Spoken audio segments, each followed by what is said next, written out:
महाराष्ट्र के एक जगह पड़ती है नागपुर, और नागपुर के ही एक चौराहे पर एक छोटी सी पान की दुकान होती है, जिस पान की दुकान के मालिक होते हैं अब्दुल शरीक कुरैशी, जो टेक बाजार नाम की एक जगह पड़ती है, और उसी जगह के एक मोड़ पर इनकी पान की दुकान स्थित है। और ये काफी अच्छी तरीके से अपने उस बिजनेस को करते थे, इतना पैसा कमाते थे कि इनकी बीवी भी हैरान हो जाती थी कि आखिर पान बेच करके कोई व्यक्ति एक एक दिन में इतने इतने पैसे कैसे कमा सकते थे। आए दिन इनकी आवाजाही अच्छे अच्छे होटलों में हुआ करती थी। दिन का समय लगभग इनका ज्यादातर होटलों में ही बीता करता था, और जो रात का समय होता था वो अपनी ये पत्नी के साथ बिताते थी। पत्नी का काल्पनिक नाम शबनम होता है, और शबनम ये सब देख के बेहद हैरान होती थी, क्योंकि ये शबनम के साथ कई बार अप्राकृतिक तरीके से भी संबंध बनाने की कोशिश किया करता था।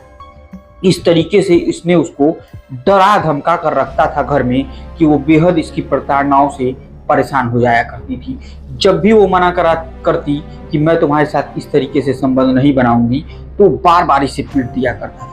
हालांकि उम्र अगर देखें तो शबनम की उम्र मात्र अभी 24 वर्ष थी, जबकि अब्दुल कुरैशी की उम्र तकरीबन 32 वर्षों के आसपास थी।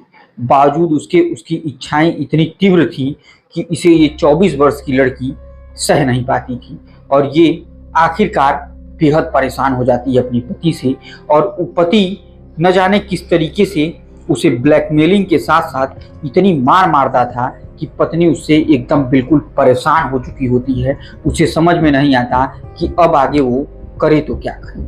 नमस्कार दोस्तों, मेरा नाम आर्यन मिश्रा है, और जुर्म के वर्चस्व की कहानी में आज की कहानी बेहद खतरनाक है, क्योंकि आज तक मैंने आपको जो कहानी सुनाई उसमें आपने सुना होगा कि पति ने पत्नी का कत्ल कर दिया या पत्नी ने पति का कत्ल कर दिया, लेकिन आज एक पत्नी ने जो बहादुरी का काम किया, शायद उसकी जितने शब्दों में हम बड़ाई करें वो भी कम पड़ जाएगी।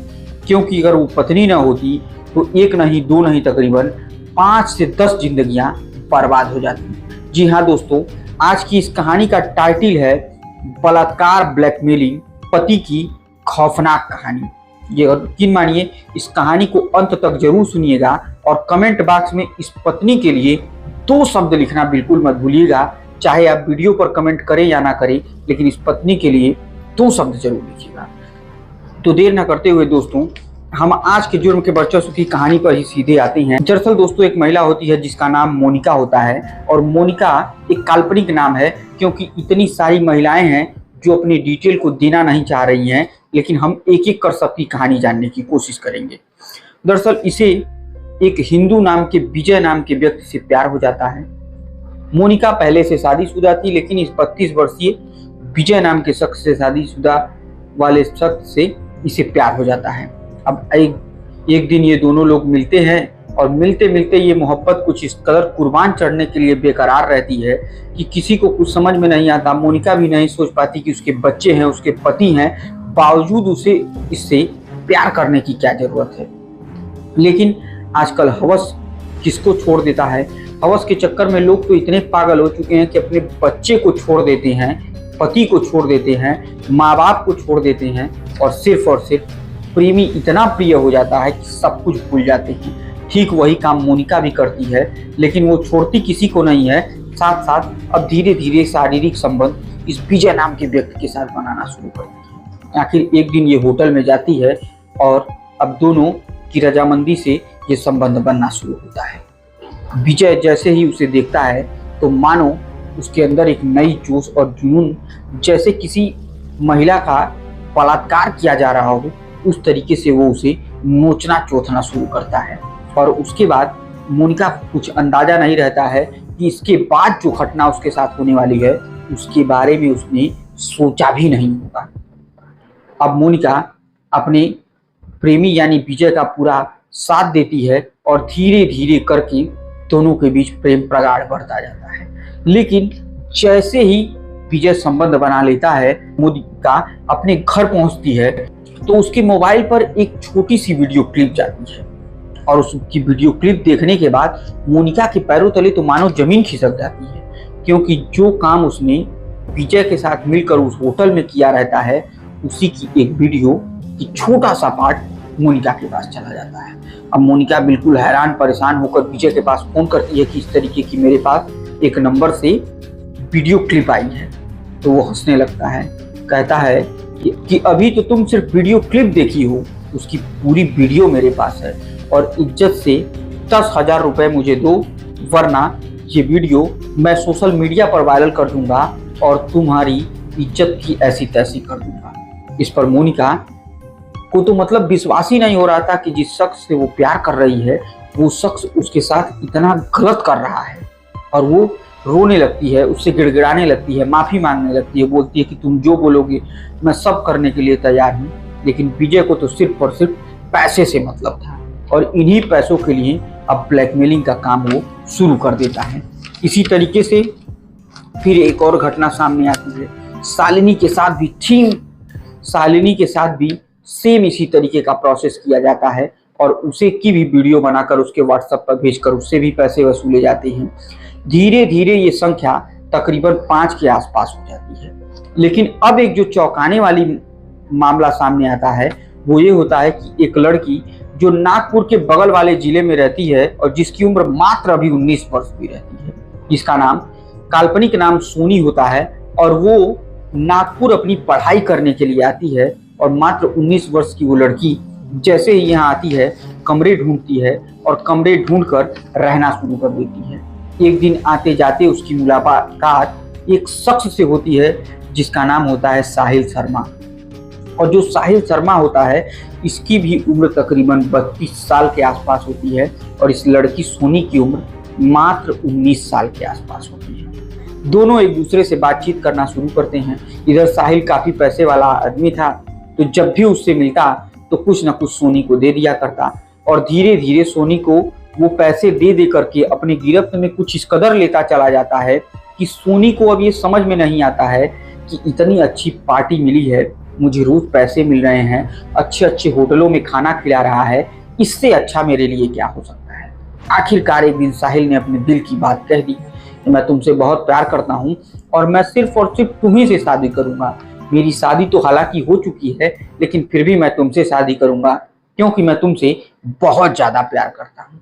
और ये शब्द सुनने के बाद कोई भी लड़की जो होती है उसके दिमाग में तो बस यही चलता है कि जो सामने वाला कह रहा है कि मैं शादी करूंगा तो वो करेगा, भले ही सामने वाला झूठ बोल रहा हो वो शादी ना करे, लेकिन उससे उन लड़कियों को कोई मतलब नहीं होता है।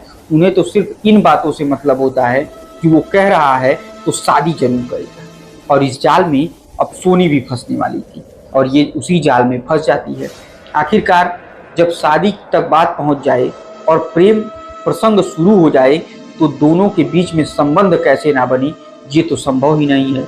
अब सोनी और साहिल दोनों एक दूसरे से मोहब्बत कर बैठते हैं और ये मोहब्बत अब परवान चढ़ने के करीब में बढ़ती रहती है और ये मोहब्बत इतनी हसीन होती है कि सोनी को ये पूरी जीवन याद कराने वाली रहती है, क्योंकि ऐसे शख्स से उसने प्यार किया था जिसके पास पैसों की तो कोई कमी ही नहीं थी और उसने अपने बारे में एक एक जानकारी जो सोनी को बताया था सब कुछ गलत था। उसने बताया कि मैं एक ब्राह्मण परिवार से हूँ लेकिन मेरी बीवी जो है उससे मेरा पटता नहीं है क्योंकि वो अच्छी नहीं है और मुझे हमेशा प्रताड़ित करती रहती है। और एक पुरुष एक महिला से प्रताड़ित होकर दूसरी महिला के पास जाता है तो वो महिला उसे खुश करने के लिए हर वो हद तक पहुंचना चाहती है जिससे वो खुश होकर उसके ऊपर ध्यान देने लगी। और ठीक यही होता है। आखिरकार सोनी के साथ भी होटल जाने का समय आ जाता है और होटल का बाकायदे एक कमरा बुक किया जाता है और सोनी को लेकर के ये जो साहिल शर्मा होता है वो एक होटल में जाता है। होटल में जाने के बाद फिर वही कहानी, उसके साथ भी शारीरिक संबंध बनाए जाने की कोशिश सफल होती है। उसे भी वो बलात्कारियों की तरह नोचता है। जितनी गंदे विभत्स तरीके से उसके साथ संबंध बना पाता है उतनी विभत्स तरीके से संबंध बनाता है। वो चीखती है, चिल्लाती है, रोती है, लेकिन इससे साहिल शर्मा को कोई फर्क नहीं पड़ने वाला था। और आखिरकार अब उसकी भी वीडियो बन चुकी होती है जो सोनी को जरा सा भी अंदाजा नहीं था, क्योंकि वो उसको तो अपना पति मान बैठी थी। और पति का जब कारनामा सामने आता है कि वीडियो बनाकर जैसे ही वो अपने कमरे पर पहुंचती है उसे क्लिप भेजी जाती है और कहा जाता है कि तुम्हारे हाथ में जो सोने की अंगूठी है ना उसे बेचकर मुझे पैसे दो, वरना तुम्हें मैं वायरल कर दूंगा पूरे सोशल मीडिया पर और तुम कहीं भी मुंह दिखाने लायक नहीं रह जाओगे। और ये सुनने के बाद सोनी तो रोने लगती है, गिड़गिड़ाने लगती है, चीखने लगती है। वो कहती तुम जितनी बार चाहो उतनी बार संबंध बनाओ, लेकिन मेरे माँ बाप को अगर इस बारे में पता चल जाएगा तो मैं कहीं मुंह दिखाने लायक नहीं रह जाऊंगी। और मैं बहुत बुरी तरीके से वो लड़की फंस जाती है। आखिरकार उन वीडियो को डिलीट कराने के चक्कर में वो सोनार के पास जाती है, उस अंगूठी को बेचती है और फिर इस पैसे को देती है। और इस तरीके से ब्लैकमेलिंग का काम आगे बढ़ता रहता है। उधर मैंने आपको शुरू में बताया कि अब्दुल सारिफ कुरैशी जो होते हैं वो अपनी बहुत प्रताड़ित करती हैं।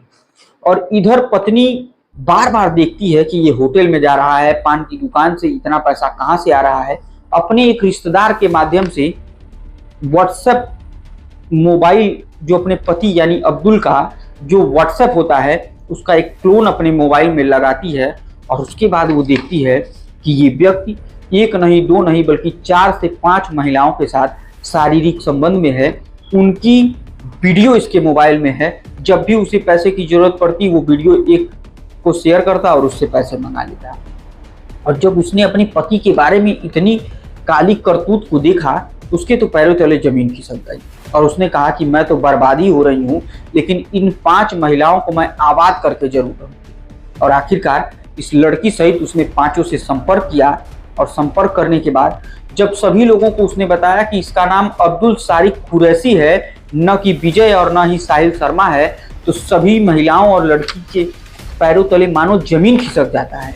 वो सोच नहीं पाती हैं कि मेरे साथ इतना बड़ा धर्म परिवर्तन का बात बताकर स्कैम हो चुका है और वो सिर्फ और सिर्फ पैसों के लिए उनका इस्तेमाल कर रहा था। आखिरकार वो महिला जिसका जीवन भी बर्बाद हो जाता क्योंकि उसका पति फंसने वाला था, शायद दूसरी कोई महिला होती तो इतना बड़ा अपने जीवन में फैसला नहीं लेती। आखिर वो महिला इस 19 वर्ष की सोनी को लेकर के पहुंचती है उस पुलिस स्टेशन, जो नागपुर के पचौली पुलिस स्टेशन में जाकर इस पूरे घटनाक्रम की जानकारी दे देती है। और आखिरकार पुलिस इस मामले में FIR दर्ज करती है। 2-3 इसमें नाबालिग लड़कियां भी होती हैं जिनसे भी संपर्क करने की पुलिस कोशिश कर रही है। और अब्दुल सारिफ कुरैशी को पुलिस गिरफ्तार करके जेल भेज देती है।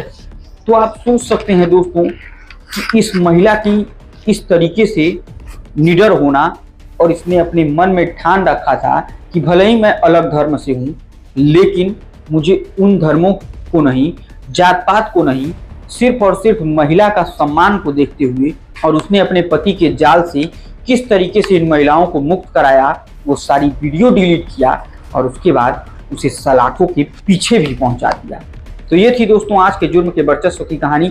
यकीन मानिए, सावधान रहिए, सतर्क रहिए। खास तौर से लड़कियों से हाथ जोड़कर निवेदन है कि कृपया किसी के ऊपर विश्वास करने से पहले 1000 बार सोचिए। अगर दोस्तों ये कहानी आपको अच्छी लगी, रोचक लगी, तो कृपया चैनल को सब्सक्राइब, वीडियो को लाइक और वीडियो को ज़्यादा से ज़्यादा शेयर कीजिए।